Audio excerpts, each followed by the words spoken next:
บายดีตอนเช้าสบายดีท่านผู้ชมทักทายท่านผู้ชมจากนครมอนทรีออลประเทศแคนาดามื้อนี้แม่นวันพฤหัสที่5 เดือนมิถุนายนปี2025ตอนนี้อยู่ที่เวลา9 โมงครึ่งตอนเช้าอากาศมื้อนี้ก็ร้อนสมควรท่านผู้ชมอยู่ที่30องศาเนาะอยู่ที่นครมอนทรีออลยินดีต้อนรับท่านผู้ชมเข้าสู่รายการจิบกาแฟยามเช้ามีเรื่องเล่าสู่ท่านฟังอ่าก็หวังว่าท่านผู้ชมทุกท่านอยู่ดีสบายเนาะข้าพเจ้าก็เช่นกัน ก็โดนเติมแล้วที่บ่ได้มาจัดรายการนี้บ่ได้มาอยู่ย่างท่ามข่าวท่านผู้ชมนะก็ด้วยความยินดีเป็นที่สุดท่านผู้ชมที่ได้มาพบกับท่านผู้ชมอีกเทื่อนึงมื้อนี้ก็มีเรื่องเล่าหรือมีเรื่องเว้าก็จึงได้จัดขึ้นมาก็บ่มีหยังหลายท่านผู้ชมมื้อนี้เนี่ยอยากขออนุญาตเว้าหรือว่าโฟกัสไปที่ว่ากฎระเบียบการเข้าออกเมืองประเทศสหรัฐอเมริกาเนาะก็จะเว้าถึงเรื่อง มีข่าวอยู่ณปัจจุบันนี้ก็โดยเฉพาะการเป็นเกี่ยวกับเรื่องวีซ่า B1 B2 และก็วีซ่าสำหรับนักศึกษาแล้วก็ข้าพเจ้าจะโฟกัสเกี่ยวกับเรื่องที่มาพัวพันกับคนลาวเฮาว่าซั่นเถาะไปคนลาวในที่นี้ข้าพเจ้าหมายถึงคนลาวที่อยู่ในสปปลาวหรือว่าถือพาสปอร์ตลาวว่าซั่นซะท่านจะอยู่ไสก็ตามเนาะแต่ว่าจะบ่ได้เว้าถึง หมายถึงว่ากฎระเบียบนี่บ่ได้มีผลบังคับสำหรับคนลาวที่ถือสัญชาติอื่นเนาะคือตัวอย่างแคนาดาเขาจังซี่ซึ่งมันก็บ่มีผลหยังท่านผู้ชมที่รักแพงมื้อนี้จะขอเว้าถึงเรื่องเหตุการณ์การเข้าออกประเทศสหรัฐอเมริกาเนาะที่เกี่ยวกับคนลาวเฮาเนาะเพราะว่าเฮาเป็นคนลาวก่อนอื่นก็ต้องขอพาท่านไปเบิ่งคำสั่งประธานาธิบดีหรือที่เฮาฮู้กันในนาม Executive Order เลขที่14161ของท่านประธานาธิบดีทรัมป์เอามาเบิ่งโดยรวมก่อนนะท่านผู้ชมคำสั่งประธานาธิบดีฉบับนี้แม้นเป็นการจำกัดการเข้ามาของคนต่างประเทศเข้ามาในสหรัฐอเมริกาว่าซั่นซะแล้วก็สิเป็นวีซ่าประเภท B1 B2 ก็ B1 ก็เป็นประเภทของวีซ่านักธุรกิจเนาะ B2 ก็ประเภทวีซ่านักท่องเที่ยวนอกนั้นก็จะมีประเภท M F G มันอย่างต่างๆนี่ซึ่งก็เป็นสำหรับนักศึกษาเนาะก็โดยเหตุผลว่าเพื่อปกป้องสหรัฐจากพวกก่อการร้ายเนาะอันนี้ตามเหตุผลของเพิ่นหลักก็ภัยข่มขู่ด้านความปลอดภัยแห่งชาติและความปลอดภัยสาธารณะของสหรัฐอเมริกาเองเนาะกฎระเบียบนี้จะมีผลบังคับเมื่อวันจันทร์สิมานี้ท่านผู้ชมคือวันที่9เดือน6ปี2025หรือว่าวันที่9เดือนมิถุนายน2025เป็นต้นไปเนาะก็คือเริ่มแต่12 โมงกลางคืนของวันที่9เดือน6 2025คำสั่งนี้ได้จำกัดการเข้าออกประเทศของ12ประเทศท่านผู้ชม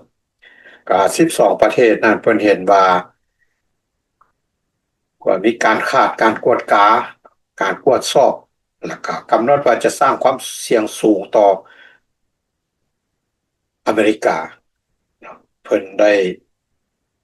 กำหนด12ประเทศท่านมีประเทศอัฟกานิสถาน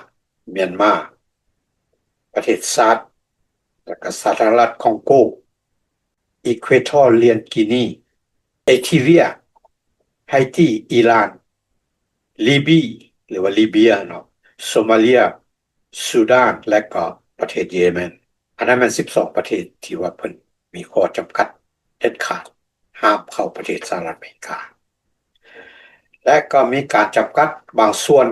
อันนี้หมายถึงว่ามีบางส่วนบ่แม่นคือกันกับ12ประเทศที่ผ่านมา12ประเทศที่ข้าพเจ้าอ่านผ่านมาแล้วก็จำกัดการเข้าออกของคนสัญชาติ7ประเทศนี้ซึ่งก็มีความเสี่ยงสูงต่ออเมริกาคือกันเพิ่นว่าก็ได้แก่ประเทศบูรุนดีคิวบาสปปลาวซาลาลีโอนโตโกเทิร์กเมนิสถานและก็เวเนซุเอลาบัดนี้เฮามาเบิ่งเหตุผลเพิ่นว่าเป็นจังไดแล้วก็เฮาไปเบิ่งอีกว่าสปปลาวตกอยู่ในเงื่อนไขเท่าใด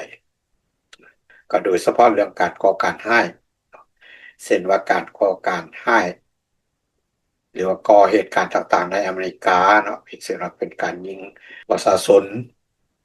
หรือว่าในโรงเรียนมาอย่างต่างๆนี่เนาะซึ่งว่าเป็นการก่อการร้ายที่อยู่ภายในประเทศอเมริกาเองเนาะก็แล้วเกี่ยวกับบางประเทศซึ่งบ่ได้อยู่ในกรณีที่ว่าก่อการร้ายก็ย้อนว่าประเทศเหล่านี้นั่นนะได้ให้การสนับสนุนพวกก่อการร้าย อันนี้ตามเหตุผลของเพิ่นเนาะของเพิ่นแจ้งอยู่ใน Executive Order ครับและอีกเหตุผลหนึ่งท่านผู้ชมก็คือการเข้ามาอยู่ประเทศสหรัฐอเมริกาแล้วเราตามวีซ่าที่เพิ่นอนุญาตให้เรามาอยู่แทนที่จะฮอดกำหนดเมื่อบ่เมื่ออันนี้เพิ่นจะเรทหรือว่าเพิ่นจะให้อัตราไว้ว่าประเทศใดที่ว่าเข้ามาจำนวนเท่าใดคือตัวอย่างเข้ามา100นี่อยู่ฮอด30หรือ40หรือ50%ส่วนที่กลับมันครึ่งหนึ่งสมมติว่าจังซี่ล่ะวันนี้มาเบิ่งสำหรับประเทศสปปลาวก็เพิ่นก็เองใส่ตามบทรายงาน overstay คือผมจะเว้าไปเนาะประเทศลาวเฮามีอัตราที่ว่าอยู่เกินวีซ่าที่กำหนดให้ฮะประเภท B1 B2 คือที่ว่ามา34.77%เนาะหมายถึงว่าเพิ่นอนุญาตเข้ามา100คนนี่หมายถึง34.77นั่นหรือว่า35คนนั่นน่ะอยู่บ่กลับหมายถึงหมดกำหนดแล้วลีอยู่ว่าซั่นซะอันนี้เว้าแบบเข้าใจง่ายๆเนาะ วันนี้วีซ่าประเภทนักศึกษาคือว่ามีวีซ่าประเภท F M และก็ G พวกนี้เนี่ยมัน6.49%ที่เข้ามาแล้วอยู่เลยว่าสันจบเรียนจบหรือบ่จบก็แล้วแต่ว่าหลังจากกำหนดให้ครับก็บ่ครับอันนี้มี6.49%บ่ได้รับความร่วมมือหมายถึงว่าบ่ได้รับการร่วมมือเท่าที่ควรในอดีตที่ผ่านมาเนาะในการรับเอาคนที่ถูกส่งกลับ อันนี้หมายถึงว่าสหรัฐอเมริกาเพิ่นสิส่งคนกลับลาวก็บ่ได้รับความร่วมมือเท่าที่ควรอันนี้แม่นเหตุผลของเพิ่นเนาะแล้วก็ส่วนประเทศอื่นๆท่านในจำนวนคือ12ประเทศกับ7ประเทศท่านหรือว่ารวมหมดแล้ว19ประเทศข้าพเจ้าจะบ่ขอลงลึกเนาะประเทศอื่นเพราะว่าแต่ละประเทศมีเงื่อนไขที่แตกต่างกันท่านผู้ชมแต่ว่าเฮาเบิ่งรวมๆแล้วมัน1มันเพิ่นเกี่ยวกับเรื่องความปลอดภัยของอเมริกาเอง ก็คือโดยเฉพาะเป็นเรื่องก่อการร้ายและเรื่องที่2นั่นเป็นเรื่องการมาอยู่อเมริกาเมื่อวีซ่าเข้ามาแล้วมาอยู่อเมริกาโดยบ่ได้รับอนุญาตเนาะคือหมดกำหนดแล้วก็บ่ครับเบิ่งหลักๆใหญ่ๆอันน่ะเป็นจังซั่นเนาะอีกอย่างหนึ่งข้าพเจ้าอยากเว้าถึงเรื่องคนลาวที่ข้าพเจ้าเว้าถึงนี่แม่นเฉพาะคนลาวที่ถือพาสปอร์ตลาวเนาะส่วนคนเชื้อสายลาวที่ถือสัญชาติอื่นก็บ่ได้อยู่ในข้อบังคับนี้ แต่ข้อที่ควรเข้าใจตัวอย่างว่าท่านเป็นคนลาวที่มาจากลาวไปอยู่ประเทศอื่นเนาะจะด้วยเหตุผลใดก็ตามเราเช่นว่าการแต่งงานกับคนต่างประเทศขอยกตัวอย่างว่ามีคนบางคนเนาะมาแต่งงานกับคนแคนาเดียนสมมติว่าแล้วก็มาอยู่แคนาดาแต่ยังบ่ทันได้สัญชาติแคนาดาเทื่อก็ยังถือพาสปอร์ตลาวอยู่ อันนี้ตามกฎหมายแล้วท่านยังเป็นคนลาวอยู่เนาะเพราะฉะนั้นเวลาจะเข้าอเมริกาท่านจะต้องได้ขอวีซ่าก็เพราะฉะนั้นในช่วงนี้ครับเจ้าคิดว่าท่านควรระวังเนาะที่ว่าจะขอเข้าอเมริกาโดยที่ว่าท่านยังถือพาสปอร์ตลาวอยู่แล้วตราบใดที่ท่านได้สัญชาติแคนาดาแล้วมันบ่มีปัญหาเนาะถึงแม้ว่าท่านจะเป็นเชื้อชาติลาวก็ตามตอนนี้มาเบิ่งกรณีที่ว่ากฎระเบียบนี้บ่มีผลบังคับ มีกรณีใดแดก็เช่นว่าท่านได้รับวีซ่าแล้วก่อนหมายกำหนดนี้มีผลบังคับคือวันจันทร์สิมานี่ท่านผู้ชมวันจันทร์วันที่9เดือน6ปี2025หมายถึงว่าท่านได้รับวีซ่าอย่างเรียบร้อยแล้วอันนั้นหมายถึงว่าจะบ่มีผลคือท่านอนุญาตให้เข้าอเมริกาได้คือเก่าหมายถึงว่าเพิ่นบ่มีผลย้อนหลังว่าซั่นซะ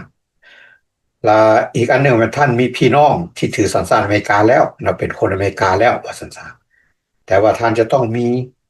ความสามารถพิสูจน์ได้เนาะถึงขั้นที่ว่าเขาสิกวดทอด DNA ของท่านว่าท่านมีส่วนผัวพันหรือเกี่ยวข้องกับคนคนนั้นที่เป็นคนสัญชาติอเมริกาแล้วนะแม่นแท้บ่อันนี้มันให้ให้คิดไว้ว่าถ้าท่านจะอ้างเหตุผลตัวนี้ก็คือว่าจะต้องมีเหตุผลเพียงพอ สำหรับท่านที่ถือบัตรเขียวเนาะอันนี้ก็บ่มีผลบังคับท่านใดที่ได้บัตรเขียวแล้วก็มาถือว่าได้บัตรเขียวก็ยัง ถือว่าบ่มีผลบังคับและอีกอันหนึงก็คือนักศึกษาที่ได้รับวีซ่าก่อนหมายกำหนดนี้ออกมาก็คือได้รับก่อนวันที่9เดือน6นี้ได้รับวีซ่าเรียบร้อยแล้วท่านหมายถึงบ่มีผลหยังหมายถึงว่าท่านสามารถมาได้คือเก่าบัดนี้ท่านที่ถือสัญชาติอเมริกาแล้วเนาะแม้ท่านจะเกิดอยู่ในประเทศที่ถูกห้ามในจำนวน19ประเทศหรือว่า12ประเทศที่ว่าให้แห่งนั้นท่านก็ยังมาได้อยู่เนาะบ่มีผลบังคับว่าซั่นซะและอีกประการหนึ่งก็คือท่านที่แต่งงานกับคนที่ถือสัญชาติคนอเมริกาหรือสัญชาติอเมริกันแล้วนะหรือว่าถือบัตรเขียวแล้วอันนี้ก็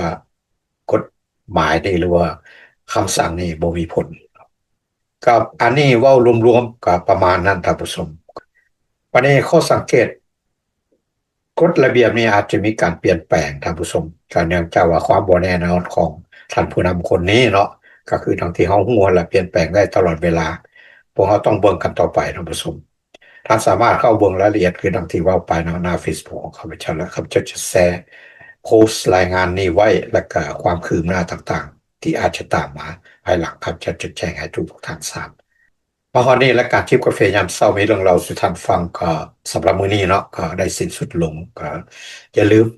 กดไลค์กดแชร์กดติดตามจะอยู่ใน YouTube Facebook ก็สอบหาข้าพเจ้าได้เนาะก็สมพรสมรแก้วท่านจะเห็นรถเนาะ